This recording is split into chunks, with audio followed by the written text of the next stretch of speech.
And them days it was really Africa, to be honest. Let's be honest. Let's be fair. Yeah, that's true. You know, bro, from this on, I said, no, man. Hey, you tell. So I'm going back to Jamaica. I said, brother, voice back the tune.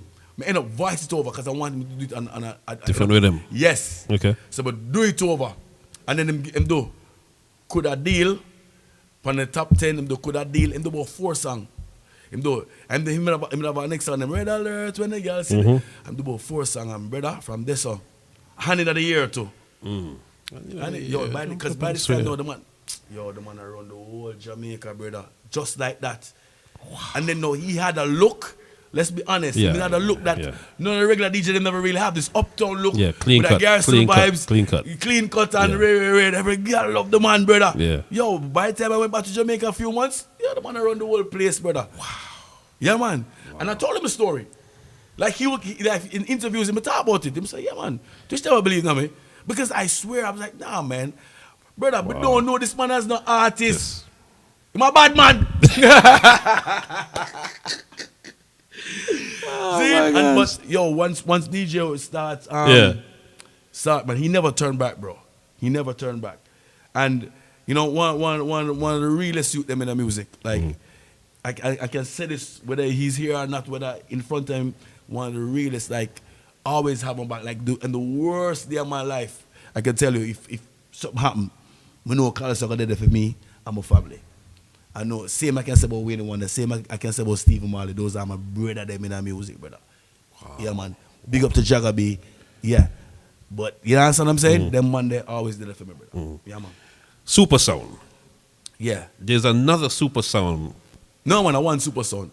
There was another, but we're one entity now. Okay. We made one entity. Because so it started off separate? Yeah. Okay. And so it's so crazy. So, all right. So I started the whole Super Twitch movement thing from 2001 to about 2006, 2007. Right. I would say 2000. But 2005, I actually bring in Smokey. I had to clash Black China. Okay. And I had a broken arm. Oh. So them days why you CD. So I couldn't. Gotcha. So Smokey end up. But always know Smokey. Right. I suck up Smokey to end up mixing in the night there. Gotcha. I'm gonna kill Black China.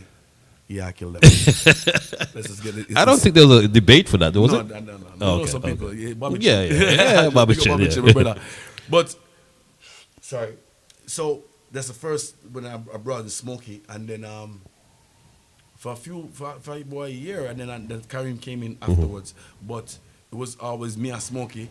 And that's how, and then we decided for us to do the Super Sound thing. And actually, how the old Super Sound, I never know about the Super Sound in New York, but they actually had their Super Sound before. Before you? Okay. Yeah, they did. Okay. They actually did. So, when we start the Super Sound thing and start them a logo, them people start like you, was like, yo, this is Super New York. Yeah. And then them end up link me. And then I realized, but no Replo. And then Replo called me and one day I was like, yo, man, we need to link up, man, and blah, blah, blah. We're supposed to do an alliance since probably, I would say, 2008. Whoa. And it never happened because for me, like I'm a person that work off of my gut feeling, and me and Replo good, me and Leap them good, me and the whole team up there was good, and I just never felt it was time because I was still trying to.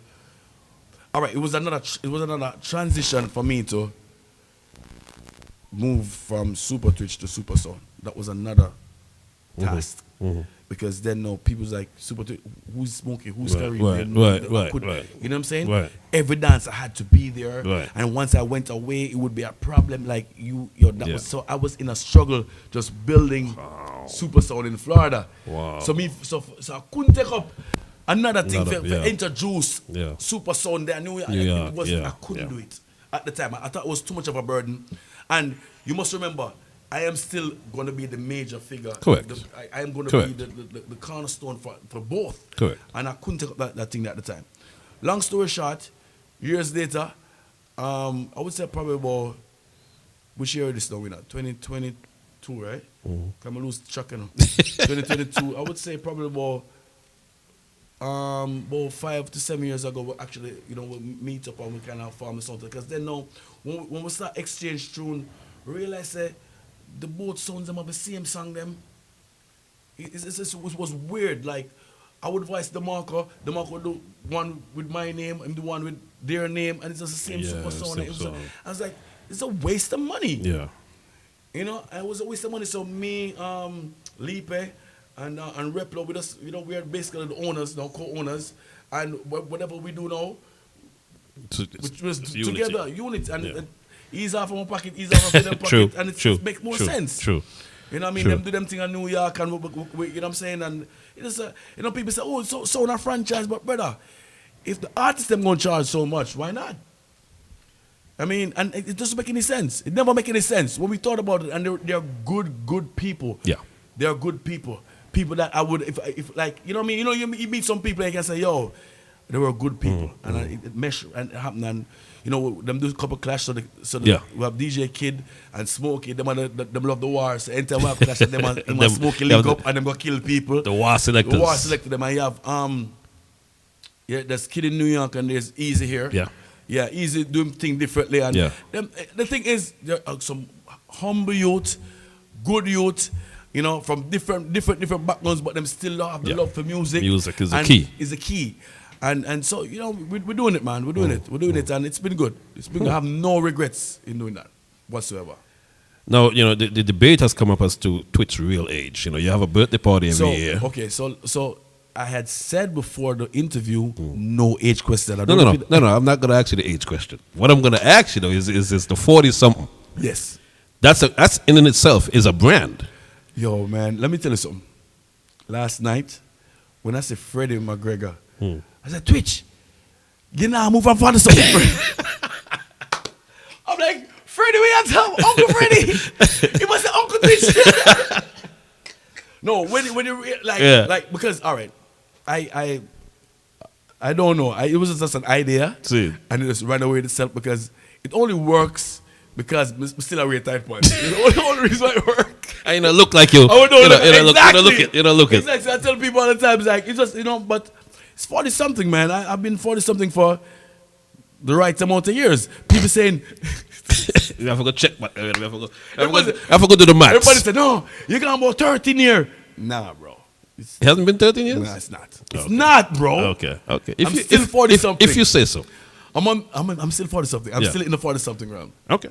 And the whole Uncle Twitch thing is another part of the brand. And, man, it's just me making fun of myself. Right. And I think when people say that, it draws people to the aura and the glow that you know I bring as far as like which legend on the can run them joke there with? I mean alone on the can run joke with it. Try that with Killer. The youth where you do, where you call old man. You know what I'm saying? I mean alone they run joke like you name it. Like every selector calls me uncle. True. And with the respect behind it, and them card me all the time, right across the globe, like literally everywhere I go. Like when I go Japan, brother. Uncle, like, yeah, that's how far the brand gone, brother. And it's just been me being me too. You know what I mean? I'm just a fun, you know me. Yeah. I'm love your joke, and you know what I mean. So I just felt like I run a long joke on myself, and it worked. Talk about the movies. Well, I had a debate with somebody to say the movie that you're in recently, which is the one with Sprague. Right, Second Chance. That's not the first movie you've been in. No. Talk about what you've been in before. Okay, so I got a little piece out of one that Sprague was in back in the days. It's called Brooklyn Babylon. Okay. All right, so I got a little stitch. I was a DJ that one then whatever. Right. All right, so boom. So I really don't count that. So my first role when I get a role was a movie called Ladies Night Out, I think. Mm-hmm. Bambino's in that movie as well. Mm-hmm. It was I would say about 2006, 2005. I don't remember. 2000 somewhere around the 2000 mid 2000s. And then I did another movie with Flipper Mafia, Noah, Ding Dong Movado. I seen that one. What goes around? What goes around? That's the one. That's the first one I remember seeing you in. What was a really good movie? Yes, which never very good. No, it didn't get. Never get the exposure. It really should be re-released. To be honest with you. You know what I mean? Never get the big up the director, and the guy who wrote it. T Hot or something like that. Right. Yeah. But bad script. Yeah. Wicked. Well acted as well. Well acted. Well directed. Well directed. Nice movie, man. And then this movie now, which is Second Chance. Big up to Clear and the whole team. And this movie now is like, it's building such a momentum in the streets of America, because we did a premiere in Miami, and then we did one in Atlanta, and we did one in Boston, right. And there's one in New York coming up. Gotcha. And all of them been sold out. It's been really good. The reaction, everybody hates me. Really, I gotta see it. I haven't seen it, so I gotta see. Everybody hates me because of the character that I play. Oh, okay. So you must have been very good as a character. Exactly. If you do a movie and them hate you, when it's done, like when the movie done, That means you're good. Yo, I hate that thing. That means you're good. No, in this movie, me and Sprague is not friend. Oh, okay. I absolutely hate him in the movie. In the movie, okay. Right. And it because a lot of conflict between me and him, and I just end up bad minding. See. And people was like, so when we were doing an interview and somebody was asking me like, how did you get into the frame of mind of being envious and bad mind? Like, how did you get? I was like, yo, people envy me and bad mind me all my life. Someone just follow suit. I've been going through it. Yeah, you know what I mean? Yeah. So it was really fun. Macharon is also in the movie. It was really fun. It was like super fun. I mean, when you work with a friend them every day, I mean, it's never really work when you think about it. So it was absolute fun, and yeah, man, you need to see it, man. And well, they're saying it's going to be coming on some streaming, network soon. So you never know. You never know. Yeah, man. So obviously you have never had a regular job, never, quote unquote, until Dunn's River. Dunn's River, right. So how do you feel going from having to wake up and open a restaurant and being a businessman? All right, stop. Let's not carry away. I don't wake up early. Let me try. So you have a manager or somebody who runs the restaurant. Listen. Let me tell you something. A lot of people, like I've so many. Boy, when you're Jamaican and when you're in this Jamaican society, we're wonderful people, but we tend to just like have the worst things to say about people when you see them doing something. Right. I don't know why people do it, but it's been said.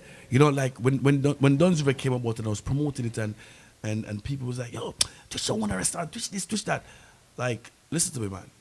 You all, like, if you have stocks in AT&T, you're part owning. Absolutely. AT&T. Do you understand what stocks mean? Yes. So, I never tell them, say, I may buy the building and I may buy every stove.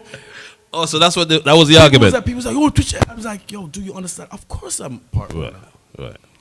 So I follow suit because there's a Dunn's River in Tampa. Yes. And I follow suit from the owner who's my bona fide virgin who brought me on with the one in Hollandale in Miami. Gotcha. And he was like, yo, when somebody like wants better for you. Yeah. And he's like, yo, man, you listen. Gotcha. Like, and we did it. And that's a friend. That's a true friend. And people wouldn't understand that. If you don't know, you wouldn't know. Brother, type of thing. Yeah. Like I've been blessed with some friends who I can call family. Yeah. And trust me, he is one. And he's the one like, yo, my youth, where you do? You're gonna stand up for some rest of your life? Like, what are you gonna do? Like, and I always want to do something. And if it was up to me alone, I would have never probably opened a restaurant. If it wasn't for him. I wouldn't be a part of that because I don't see myself doing that. But then when you're forced and it's like you boom, boom, boom, and like, you know what I mean? So for the first 2 years, let me tell you something, brother. I never saw stress in all my life. Restaurant business. Really? Yeah, man. One cuss and can't cuss. Stress. Is that with workers and everything? Remember now, no matter what, it's Twitch.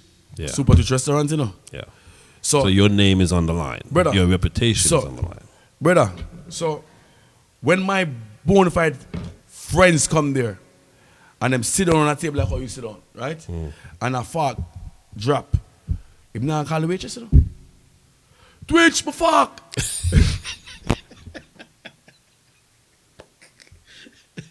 So you now responsible everything. Yeah. Because them know Twitch, especially if a man carry a girl. Yeah, I know that. Yeah.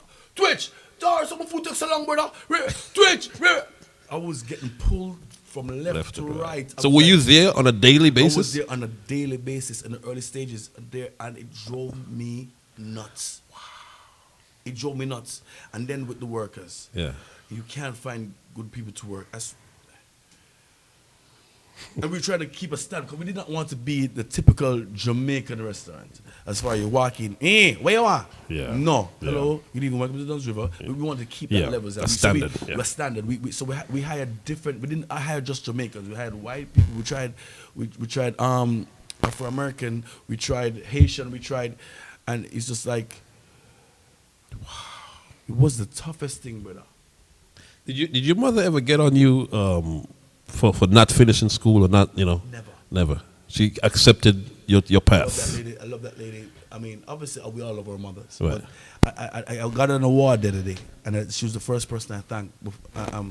After I thanked God, that lady was so supportive. Mm-hmm. When my dad used to grumble, Mom was like, "Yo, he's gonna do what he's gonna do, and he's not being bad." Wow. And she was like, and she always said, "It's my fault. Make you love music, So I can't cuss upon that." She always said that. My mom, it's crazy. She has a birthday card that she gave me when I was 2. Mm-hmm. She still has it. She still has it.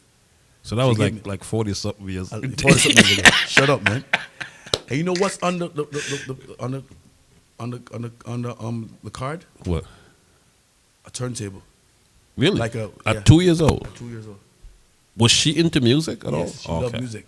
And she was always also singing choirs or whatever. Gotcha. So she loved music, and she saw the card as like for 2 years, and it was it wasn't a turntable. It was we call them old time spin. The stereograph. Right. Exactly. That was on it. Yeah. Wow. And so that's deep. Deep. So I mean, I mash up every turntable she ever had, like players. I mash up everything.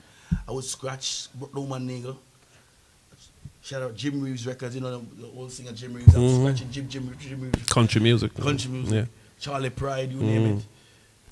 Mash up the whole lot of things. Scratch up the whole of them. I try to scratch. Wow. Yeah. Wow. What's next for Supa Twitch? All right. So for me personally, I'm kind of in a little bit of dilemma. How so? Because honestly, the restaurant is there, and I'm always going to be a part of that. That's a part of extension of what I do, but it's still not passionate. It's not my passion. You know what I mean? Gotcha. Music is what I do, and I've done almost every facet of music. I mean, you've done the production and everything. Production, and even sing song too. No, let's not talk about that. No, never bad, but that's not me. Gotcha. Music, playing music is it. But I don't know if I want to be a part of music, but I don't know if I want to play every night like what I'm doing right now. I'm stepping back right now. I'm literally refusing dates, brother. Wow. Like certain nights I don't want to play it because it's not. I mean, the business has changed. The business has changed, and you find all right, so it's even though I act so-called youngish, I'm not young, bro. My kids are 26, 25 years old, and these are the people who are going to dance right now. Yeah. So no, imagine me in a dance with 25-year-olds or the age of my kids. I tell all the girls them this and all the I can't be doing that anymore. Yeah. No, you're right. I cannot. You're right. So, but is there a lane for you though? Is there because no, with that that lane is kind of messed up because of this father something. So there's a good and a bad. Because old people are like, man, just want Kim Young. And the young people say, man, I want Kim Young. You get what I'm saying? Yep. But with two different perspectives. Yep. So what I think, I just want to play my era music now. I still have the new songs. I still can play the new songs. I don't feel as passionate about it because I don't feel them the way that these kids feel. I'm just not feeling them. No, I feel you. And so I'm right now I'm wondering what my next move is. I think I'm going to do more. I don't want to be a promoter per se. 'Cause I'm a promoter when it comes to my party as far as the anniversary. I mean, but I might add certain things to that. Certain other parties that I know people would want. So last year, I did the Africa Reunion, Right. which was a great vibes. Yes. I think I can use, that's another one I can do. I just want to do some 90s vibes. I don't want to do, a lot of young people part of them. Yeah, I mean, and it's not the same. The music it's itself not- just doesn't it's give you that not the encouragement same, to do no. that, because You the know what I music is mean? not the same. It's not. So Yeah. for me, that's where I'm at right now, and just deciding what steps to take as far as moving forward. But for the most part, I'm okay. But with how things is with me right now, as far as the music and the restaurant, and I'm good. The kids are good. You know what I mean? I have 2 grandkids now. So What do you tell them about your age? I'm grandkids, you're Uncle 40 Pop. something. I'm Pop. Uncle Pop. You're the son of my son. Wow. The daughter of my daughter. Right. Man, Wow. but it's been a great journey, and I'm not concluding. It's not over. We're still here, Right. and there's still more to do. Right. Still more to accomplish. As I said, I must look at the dilemma as where I want to push. Going forward. Are your kids into music at all? Or Them love listen music, but them everybody's doing their own thing. Really? I've always thought that you have to find your own way. Yeah. You know what I mean? Everybody, like, that's why I never name none of my kids Junior. I never thought it was a Gotcha. good thing to name like my son a Junior, because then he feel like he would have to live up to whatever dad. No. Do they know who their dad is in the whole space in the industry? Yeah, they know. Okay. Yeah, they know. Okay. My son and my daughter, we go party. When them come Right. Florida, we go party, and them Right. say, oh, them pops bad, still a share dance. Somebody said, Jaja. Right. Yeah. Wow. So they know. Wow. They've seen me in action. Wow. Yeah, man. What do you think is the best advice in concluding that you can give to any young selector? Because we both came up from that era. Okay, so this is my first, most important advice to every young selector. Slow down the song then. But I thought that was a Miami thing. Miami selectors is the ones who have it going to the maximum. Stop. All of them are doing it for Jamaica, everywhere. Really? The young ones them don't understand. All right, and this is a free class right now. Listen to me very carefully. Reggae music. The reason why reggae music is the soul of the world, even though they don't want to give the credit feet, is because of that one drop. Of course. That doesn't get played anymore. That doesn't really. get played anymore. But let me tell you this. A lot of people don't understand this. A lot of selectors don't understand. You can mix a studio one with an EDM song. Absolutely. Because what is 65 can be 130. 130. Yes. You can mix. Why I think EDM is out. The dance, that's because people understand EDM plays in every country. Boom, boom, boom, boom, boom. It's it's one of the biggest genres. Biggest genres. Yes. Party music, rave Yes. music. Yes. Why is that? It goes 2-time reggae music. One drop, boom, boom. True. EDM, boom, boom, boom. Yeah. Twice So the that- beat. Twice the pace. Twice the pace. Yeah. Still connects to your heart. Correct. Played out of sync, it doesn't connect to your body. So, when reggae music is played too fast, when dancehall is played too fast, it plays out of sync and it's not connecting. The frequency is out. And that's why these selectors are playing and wondering why them are playing some song and them can't get the forward, because it's not connecting to the people. Never looked at it like that, but you're absolutely correct. It's something when we sit on, it's a science to it, brother. You have to play the songs within. You can't play slow, but you can't play them too fast, brother. Yeah. See? And that's the first thing. Part, what do you say? 1A, 1B. They're playing the songs too quickly now. So you play first line and then you chop and go on to the next line. And I stand in parties and see women cussing because the favorite part of the song, them can't get to sing. A party is about singing and dancing, brother. Yeah. So if me I sing a song and then you cut it and go to our next song, you throw up my rhythm and dancing and you throw up my rhythm and vibe. Don't care if it makes good, you still cut the song when I want to sing, brother. More time they go and sit down. Yes. After that. Because you throw them off. Yeah. So young selectors, don't play the music too fast, tempo, these permit, don't play them too fast, and don't cut the song down. You can't speed juggling, because there's certain songs that, okay, you can do chorus. I understand that. Yeah. It's a new era. I'm not expect because we couldn't do it because we had 45, so we couldn't go so fast. Correct. But you can do it now. But remember, you have to pace. You can't go faster than what the people them can go. True. Facts. You cannot go faster than, because if me I dance to one song and then you turn to the next song, I say, "Channel, come on, brother." And stay true. Thirdly, and most important too, is you have to love music, youth. Kids, youth them will play it. You have to love music with a passion. You can't do this because you say, yo, you feel like you can eat a food and you feel like you can get some money pull up.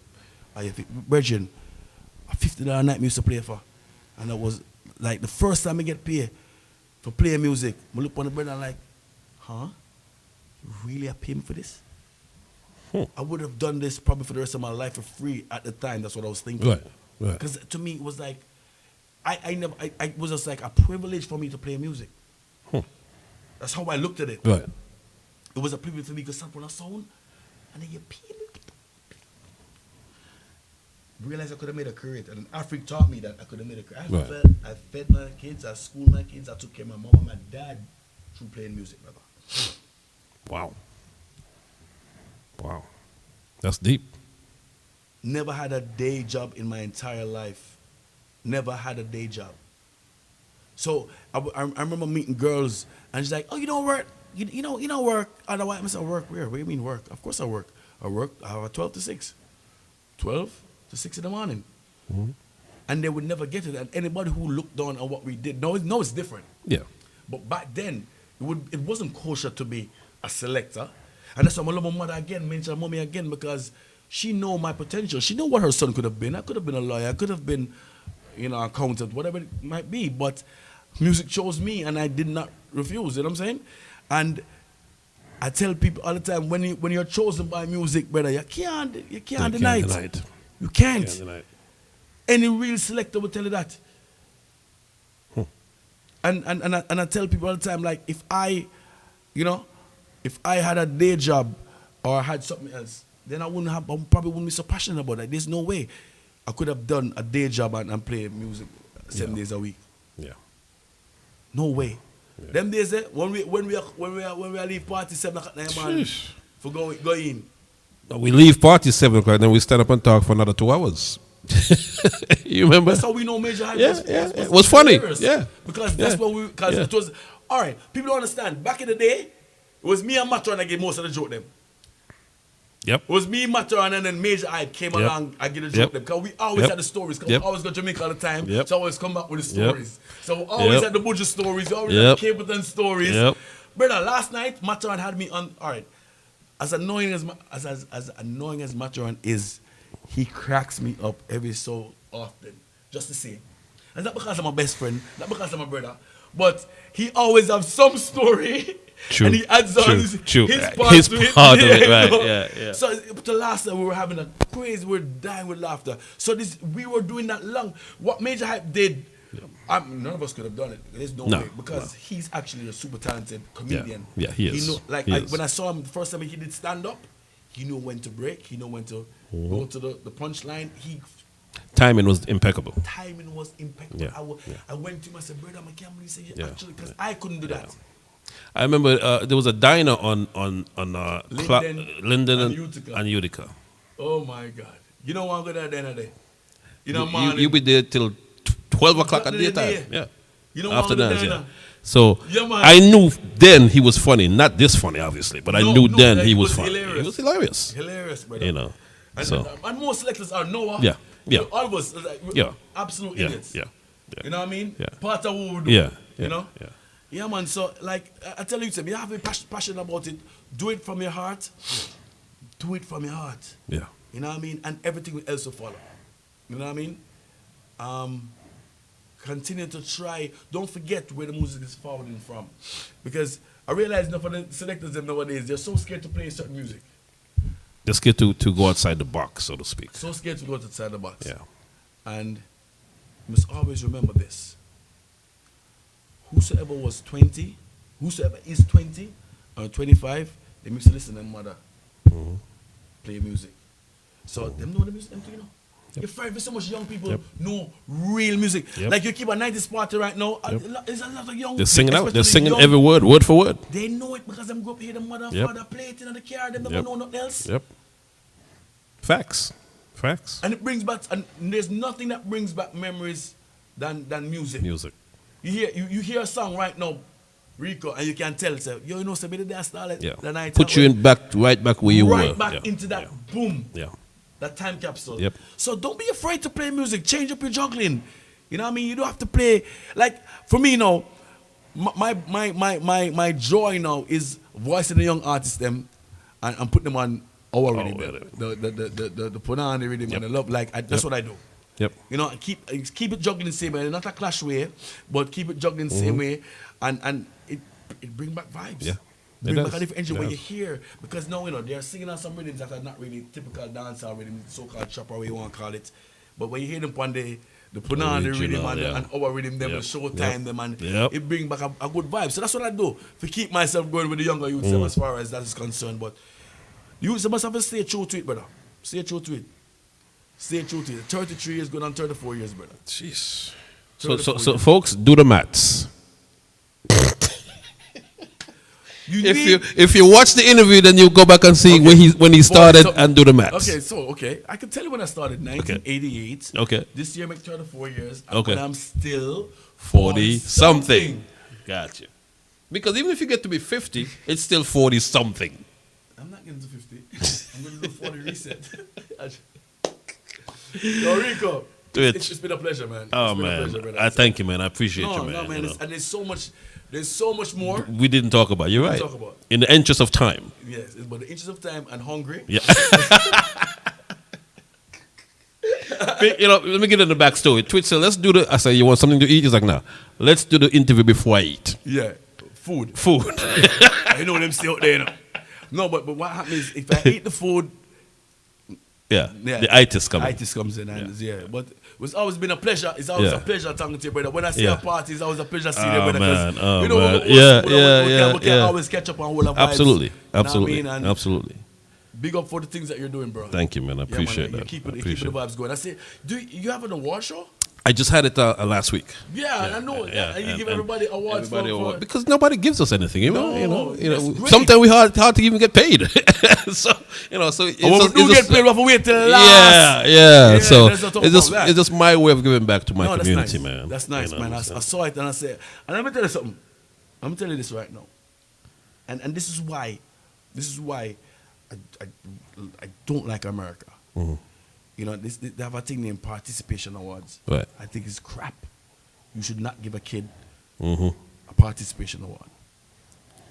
There's 10 people in a race, mm-hmm. and you come 10th. You come last, my youth. Or you get a award for coming. All that. Yeah. So it's encouragement. Encouragement for the what? Come last again. You're right. Bro, I hate it. Gotcha. With that being said, I'm making this point. When you give somebody an award, it's the biggest thing. Yeah. Like I swear to God, like every award that I've ever gotten, I cherish it. Like I remember one time, kids that broke out.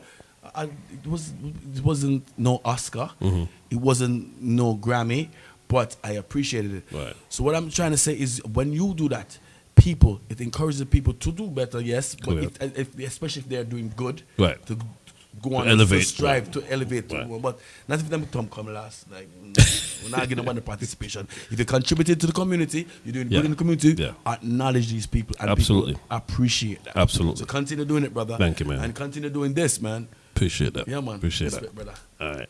On that note, that was Take 5. My special guest today, the one and only Supa Twitch, 40-something Twitch.